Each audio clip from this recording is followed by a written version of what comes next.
Racist cop gets life in prison for pointing a gun at a general during a funeral. A high-ranking Black U.S. Army officer, Lieutenant General Vanessa Ride, loses her son under suspicious circumstances. But what begins as a mother's grief spirals into the unraveling of a hidden, decades-old system of institutional corruption and white supremacist power embedded deep within the nation's most trusted institutions. At the center is a shadow network known only as the Keepers. Vanessa must survive arrest, isolation, and a calculated campaign to destroy her credibility, all while fighting to bring justice not only for her son, but for every silenced voice before him. It was the moment the gun touched her forehead that everything changed. Before we start the story, write in the comments from which part of the world you're watching today. Not the folded flag, not the hollow words from the defense secretary, not even the casket lowered into the dry Virginia soil. Vanessa Ride, Lieutenant General, stood silent in her full dress uniform, hand clenched around the silver-plated star pinned to her chest. The ceremony was nearly over when the shot should have been fired. The honorary salute, the final breath of respect. But instead there was a scream, and then came Officer Bradley Reeves. He moved through the mourners like a man possessed. No warning, no badge shown, just the cold steel of a service pistol aimed directly between her eyes. "You don't belong here," he hissed, voice caught by a nearby phone camera. "You killed good men. This country should have buried you instead." Silence collapsed over the hill like smoke. No one moved. A security detail froze. Cameras turned. Reeves was tackled seconds later, but the image of a uniformed black general with a gun pressed to her skull went viral within minutes. By sunset, she was arrested. The official charge, obstruction of justice. Unofficially, it was something darker. She was escorted not to a local station, but to a classified federal holding site known for internal disciplinary containment. No booking photo, no phone call. Inside a windowless room, a man in civilian clothes sat across from her. Gray hair, neutral tie, federal pin. "You've been under review for months," he said calmly. "We believe your son's death may be connected to your extracurricular activities, unauthorized inquiries into chain of command behavior, potential leaks to journalists." Vanessa didn't blink. "My son died because someone wanted him gone, and now you're burying me with him." The man slid a document forward, redacted lines, her signature already printed at the bottom. "Sign this. Admit misconduct. Retire quietly." She laughed once, then she stood. "Either charge me or kill me. I'm not signing a damn thing." 2 days before the funeral, Marcus Ride had sent her a message. No words, just a photo. A hand-drawn diagram of names, dates, in a single phrase in red ink. The Keepers. She never had the chance to ask what it meant. News exploded. Protests followed. Veterans spoke out. What kind of country lets this happen to a woman who's given everything? Footage of the attack was replayed on every channel. But media spin began almost immediately. Was the general mentally stable? Are we sure she wasn't provoking the officer?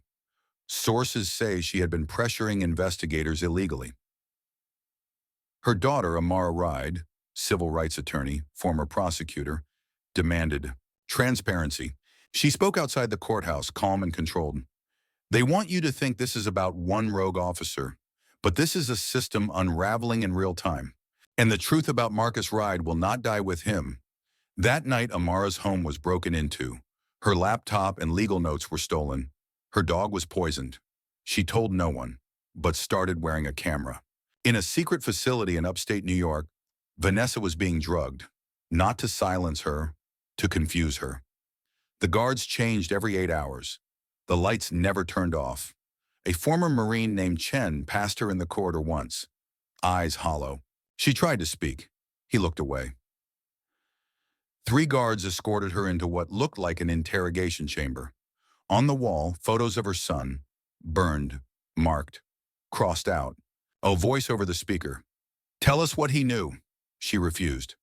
"Then we'll ask your daughter." But what they didn't know, and what was about to change everything, was that someone had been recording them. Inside that black site, in a janitor's closet, behind a panel marked maintenance, was a wire. not planted by foreign agents or even the FBI.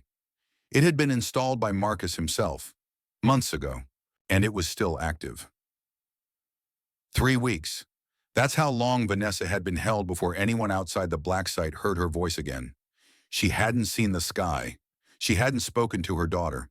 The only words she'd heard had come from interrogators, medical staff, and two uniformed guards who refused to meet her eyes. She wasn't formally charged. She wasn't told what she was being held for. And still no one said the name. The keepers. The room they kept her in was cold, no windows, a flickering overhead light, cameras in every corner, a mattress that felt like plastic stretched over concrete. Each day followed a pattern. Wake up at dawn, mandatory injection. They called it vitamin stabilization. An hour in the white-walled interview room, then silence. For hours, days blurred. Sometimes she lost track. Her mind fought back in patterns. Memories of Marcus, of deployments, of military courtrooms and Senate testimonies. But there were also flashes of something else. That diagram. Marcus had drawn it by hand. Not digital, paper. He didn't trust his laptop anymore. Vanessa remembered sitting on her porch that last time they met, when he handed her a plain manila envelope and whispered, "Keep this safe. If something happens to me, show it to Carter. He'll know what it means." Carter. She hadn't thought about Elijah Carter in years. He was FBI, had worked closely with Army intelligence before the accident that nearly killed him. Rumors swirled that his unit had stumbled onto something big, a joint task force gone wrong. No bodies were ever recovered. Only Carter, found shot and half-conscious in a burned-out cabin near the Kentucky border. Vanessa had testified at his medical discharge hearing. He disappeared after that. The second week of her captivity, the questioning changed. They stopped asking about Marcus. They started asking about names. "Do you know Colonel Barrington? Did your son ever mention the name Maxwell in connection to internal audits? Were you aware of a file labeled Black Iron?" She said nothing, at first, but that changed the night they took her personal journals and began reading them aloud, mocking her in the interrogation room. That same night, a guard approached her cell at shift change. A young man, maybe early 20s, voice low. "They know you're not talking. That's good. That means they're afraid." Vanessa didn't speak. They did the same to Sergeant Chen, but he kept notes. "He didn't tell anyone, but I saw him slip something into the duct vent last week, near Rec Room 3. Before she could respond, he was gone. She knew it was a trap. It had to be. But doing nothing was worse. That next morning, on the way to her forced health check, she collapsed. The medics rushed in. While they were distracted, she shifted her cuffed wrist, reached for the vent with her foot, and nudged it open. Inside was a strip of cloth, folded around a flash drive. She said nothing. But that night she did not sleep. In a suburban townhouse 2 states away, Amara Ride stared at 3 walls of evidence, all connected with thread and thumbtacks like something from a movie. She didn't care anymore. Nothing else mattered. She had started with Marcus's phone records, cross-referenced emails, accessed his private server, a favor called in from a tech-savvy veteran he once mentored. That's when she found it. Project Tidewatch. Not an official operation, nothing on the books. But Marcus had compiled testimonies from fellow black officers, whistleblowers, and one chilling audio file from a woman with a trembling voice. They call themselves keepers. They keep the chain white, clean, strong. That's how they say it. If someone breaks the chain, they make it right. Amara played that clip 27 times in one night. Her hands shook the last time. She sent it anonymously to 4 journalists. Only one replied, and that reporter's apartment was firebombed within 72 hours. She was running out of allies. Back inside, Vanessa stared at the blank wall of her cell, repeating names in her head like a prayer. Barrington, Maxwell, Carter, Chen, the keepers, and Marcus. Always Marcus. The next time she was pulled into interrogation, there were 2 men she hadn't seen before. Suits, calm, not military. Their questions were sharp. They didn't ask. They told. We have evidence you were planning to leak classified intelligence through your son.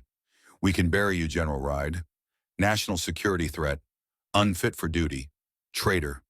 Or you can retire, quietly, a medal, a ceremony, an apology. She stared at them. Do I look like someone who gives a damn about medals anymore? They leaned in. This is your last warning, she whispered back. No, this is yours. In a secure FBI lab in Washington, D.C., Agent Elijah Carter reviewed a file labeled Ride MR. He recognized Marcus's handwriting. It matched the notes he'd found at the scene of the Kentucky cabin explosion, where his own unit had vanished. At the bottom of the file was a single typed sentence.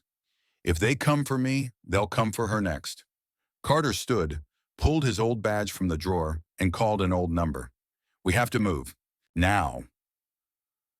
Elijah Carter's heart stopped for a moment when he heard the voice on the other end. Carter, this line isn't secure. You know that. Doesn't matter, he said. They're moving against her. Ride. She's in a black site off the books. I need access. The pause was long, then. You're years out. No badge. No jurisdiction.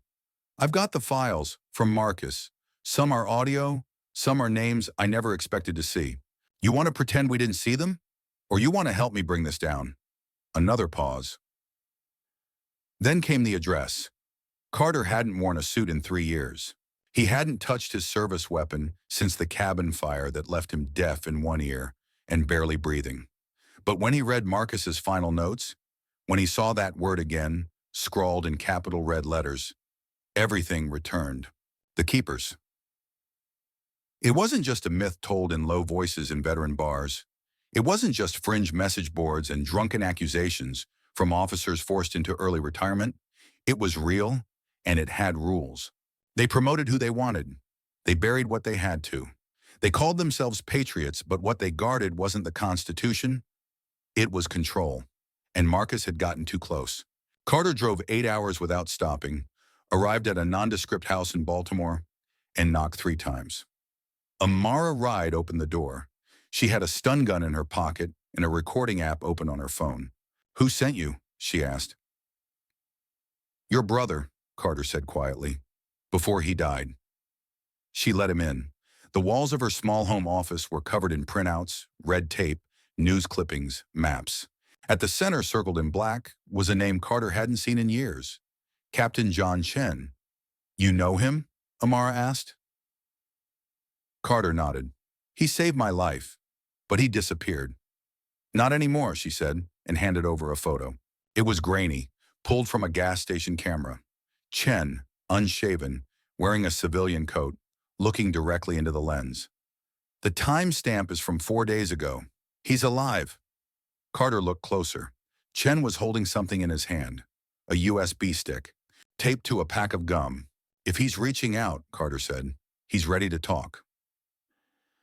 In a warehouse just outside Philadelphia, John Chen waited in the dark, pacing in the narrow corridor between 2 shelves stacked with abandoned equipment. The warehouse once belonged to a military surplus contractor. Now it was just cold and empty, a forgotten place. He hadn't spoken aloud in weeks, not since he'd faked his death and vanished from the system. But the nightmares didn't vanish. The night of the accidental mission, the gunfire, the radio silence. The moment his superior turned and said, "They're not meant to make it back, John. You and me, we're here to report success, that's all." He had run, hid, gathered proof, and now Marcus was dead. Vanessa Ride was locked up, and Chen knew he was next, unless he acted. He made the call to Carter using a burner line from an alley payphone. I have names, he said. I have the logs, deployment orders, audits, everything Marcus was working on, I copied. Silence on the other end. Then Carter. Can you move? Chen glanced at the alley behind him. A black SUV rolled slowly past, stopped at the end of the street, then kept moving. No, he said. They're already here. He dropped the phone and ran. Vanessa Ride had stopped speaking during interrogations. Her body was growing weaker. Bruises on her wrists from restraint cuffs, weight loss, and the constant fog from the pills they claimed were medically necessary. But something shifted that afternoon. A new staffer, a nurse, Latina, mid-30s, eyes too calm to be standard medical personnel. She moved quickly during the routine check, placed a vial of supplements on the tray, and underneath it, a note. "We know where you are. You are not alone." Vanessa didn't react, didn't even flinch. But inside her chest, something sharp and ancient flickered back to life. Hours later, two agents monitoring surveillance at the site reviewed Vanessa's most recent footage. They saw her staring at the wall, unmoving. "She's breaking," one said. "Finally," the other replied. But in the lower right corner, visible for only a second, was a hand gesture. Military short code. STAND. Survive. Tell. Alert. Never down. Only veterans would recognize it. Only keepers would fear it. Chen reached Carter that night in a back alley diner. He looked like a ghost. Pale, shaking, clothes soaked from rain. But his eyes were clear. "I've got documents, paper, not digital. Stuff Marcus and I gathered, transcripts, black site locations, payment logs from private donors, even military commendations signed under false names." "Where is it?" Carter asked. "In a locker," Chen said. "Under a church, south of D.C. Nobody's touched it." "Then we go now," Amara said. They didn't wait. Inside the locker were two duffel bags. One contained documents. The other contained something else. Amara opened it slowly. Inside were body cams, each labeled, each time-stamped, each showing abuse, threats, confessions. "I don't believe it," Carter whispered. "This is enough to start a federal case." Amara didn't speak. She was staring at one of the thumbnails. A face, a familiar one, Senator Philip Maxwell, smiling. In the corner of the frame, he was shaking hands with a man in uniform, Colonel Barrington. Underneath, the time code read, 2 years before Marcus died. The day Vanessa Ride walked out of the black site, the air felt heavier than when she went in. She didn't ask who had pulled the strings. She didn't trust it. The guards didn't speak. The warden's face was pale when he handed her back her uniform, folded and spotless, as if the last month hadn't happened. But her wrists still carried the marks. She didn't say a word until she was placed in the back of a car with tinted windows. Waiting inside were two men, Elijah Carter and John Chen. The car door clicked shut behind her. "General," Carter said, voice calm. Vanessa's eyes didn't blink. "Tell me everything," she said. They drove through the outskirts of Richmond in silence until they reached a safe house, an old farmhouse owned by a Vietnam veteran who owed Carter favors. Once inside, Carter laid it all out. The recordings, the body cam files, the testimonies, the hidden funds, the real history behind Project Tidewatch and how it led directly to a man with presidential ambitions, Senator Philip Maxwell. "Marcus was trying to get it all out," Chen added. "He didn't trust internal channels. He didn't trust the press. But he trusted you." Vanessa leaned forward. "Then let's make it matter." The problem wasn't proof.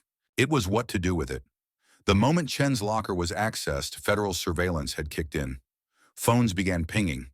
Carter's digital signature, despite being officially retired, had flagged multiple agencies. Within hours, drones circled the airspace above the safe house. Amara wasn't surprised. "They're watching us now," she said, setting down her tablet, "and they're preparing their response." It came the next morning. Front pages, breaking alerts, national headlines, General Ride tied to radical cells. Ride's son may have leaked classified military data. Vanessa Ride, hero or security threat. They used her silence against her. They reframed Marcus's death as a consequence of operational misconduct, and they labeled Amara as activist lawyer, code for unpatriotic troublemaker. That week, anonymous sources flooded the news cycle. Files were leaked, fabricated ones. Vanessa was accused of ordering unauthorized missions, of colluding with foreign journalists, even of influencing court-martial outcomes for black officers. The strategy was clear: discredit her before she could speak. But what they didn't count on was that she'd already recorded her testimony. 2 days later, a journalist named Nadira Clark received an encrypted drive by courier. She had been off air for a year after exposing police corruption in St. Louis, and had survived an assassination attempt that left her with a cane and an iron spine. She recognized the woman on the footage immediately. Vanessa Ride, speaking plainly, one take. No edits.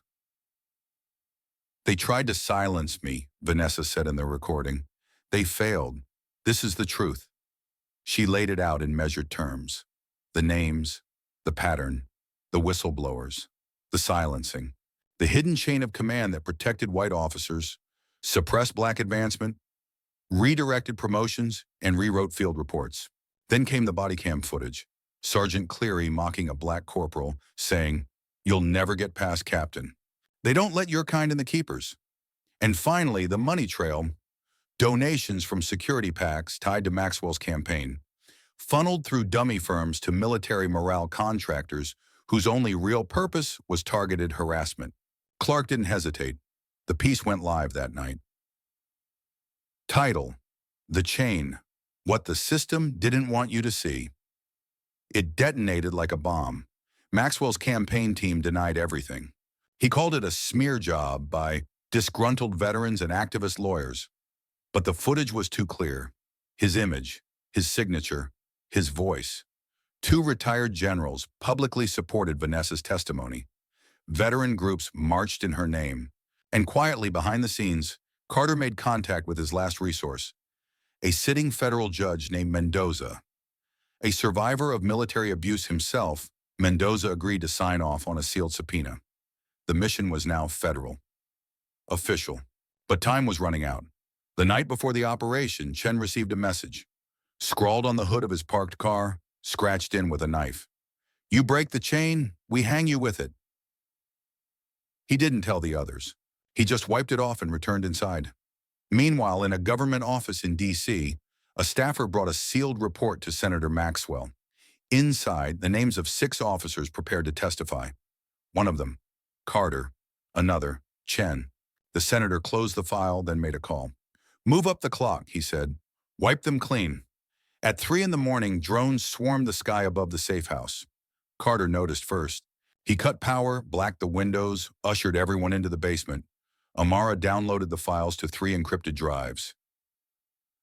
Vanessa armed herself, not with a weapon, but with a press statement recorded on a secure device. "Let them come," she said. "This time we're not hiding." But they didn't raid. Instead, they tried to burn them out. Quite literally.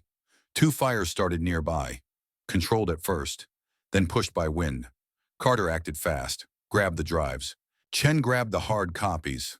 Amara carried the cams. Vanessa refused to leave until they had every name uploaded. It took 13 minutes. They escaped through a ravine behind the barn, footage streaming live through Amara's emergency channel. The feed showed their faces, showed the smoke, showed the truth. By sunrise, it had 2 million views. And for the first time, the word keepers trended nationwide. Not as a rumor, but as a threat. It began at 0500 hours, coordinated across 12 cities. The mission had a name now, Operation Sundown, chosen by Carter and signed into action by a federal task force after Judge Mendoza's emergency injunction. It was officially a multi-agency probe into allegations of corruption and racial suppression inside military and law enforcement command structures. Unofficially, it was war. Vanessa stood at the operations table in a classified FBI field unit beneath the Capitol. The room pulsed with tension. Monitors glowed with names, photos, building blueprints. Agents took notes. Some looked uneasy. She recognized the fear. She also recognized something else in their eyes. Readiness. This was no longer about her son. This was about every buried file, every gagged whistleblower, every officer who'd watched a less qualified man outrank them because of skin, silence, or connection. This was about the chain. And finally, it was breaking. Senator Maxwell's press team went into overdrive. He denied affiliation with the keepers. He claimed his military donations were routine support for morale. But leaked documents, real ones, showed otherwise. Timestamps, emails, meetings. 2 former aides turned state's witnesses. One admitted she'd forged signatures on letters of commendation Maxwell used to justify promotions of certain officers. Another handed over a burner phone used to communicate directly with Colonel Barrington. It was enough. A federal arrest warrant was issued, but Maxwell was already gone. His jet took off from a private runway in Maryland at dawn. Destination unknown. Meanwhile, the sweeps began. In Jacksonville, an FBI team raided a police academy known for falsifying test scores and suppressing complaints from minority recruits. In Colorado Springs, agents stormed a security consulting firm tied to multiple mysterious transfers of black officers from elite posts. In Georgia, a retired colonel, long believed untouchable, was pulled from his ranch in handcuffs after a ledger was found in his safe with 23 names under the title Non-Advancement List. Each arrest was filmed. Each image added to the avalanche, but none of it mattered until they reached Barrington. Colonel William Barrington had been stationed at Fort Valor, a supposedly decommissioned training compound. When the FBI arrived, the guards were armed. Federal vehicles were met by local sheriff's deputies who claimed jurisdictional conflict. Carter watched the standoff unfold live via drone feed. "This is where they'll dig in," he said. "They know it ends here." Vanessa stepped beside him. "Then we dig deeper." She took the mic. "This is General Vanessa Ride. Authorization code, November Alpha 7. You are hereby ordered to stand down. You are operating under the authority of a now discredited chain of command. The Constitution overrules conspiracy. Lay down your arms." She waited. Nothing. Then a door opened. Barrington himself walked out, unarmed, in full uniform, as if this were just another inspection.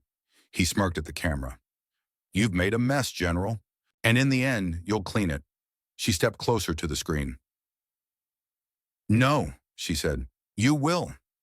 He was arrested without incident. But the compound was filled with more than people. Inside, agents found evidence of meetings, planning sessions, oath ceremonies, handwritten pledges to preserve the chain. Dozens of junior officers had been indoctrinated. Some were barely out of academy. One confessed, sobbing, that he'd been told the keepers were the only way to survive advancement as a white officer. He believed them. That night, Vanessa Ride gave a press conference. No medals, no flags. Just a plain podium, a microphone, and every major network carrying it live. She didn't shout. She didn't cry. She spoke the way she had the day she'd first earned her star. There is no honor in silence. There is no safety in pretending. When my son died, he wasn't just killed by war. He was killed by a system designed to outlast scrutiny. But today, we proved something. She looked into the camera. You cannot bury the truth forever. Eventually it climbs out. Then she stepped away. No questions, just the truth. Amara Ride returned to her office. She had 300 new case files to review. Whistleblowers inspired by the fallout. Carter declined reinstatement. Instead, he founded a civilian watchdog organization with Chen and several veterans who'd quietly stepped forward. And Maxwell? He was found 2 weeks later in a private compound in Belize. Arrested, extradited, no more cameras. Just a quiet flight home in handcuffs. 6 months later, a military review board released its findings. 219 officers implicated, 47 forced resignations, 4 suicides. One doctrine, known internally as chain integrity policy, formally abolished. But none of it brought Marcus Ride back. His mother didn't expect it to. She visited his grave quietly, alone, in full uniform. She laid down her final star beside the stone and whispered, "You didn't die in vain." In the end, there were no parades, no celebrations, no grand speeches. Just a slow, hard process of rebuilding something that was never meant to be broken. But behind every training manual, every policy shift, every restored name on a promotion list, one phrase began to appear, unofficial but understood. Never again the chain.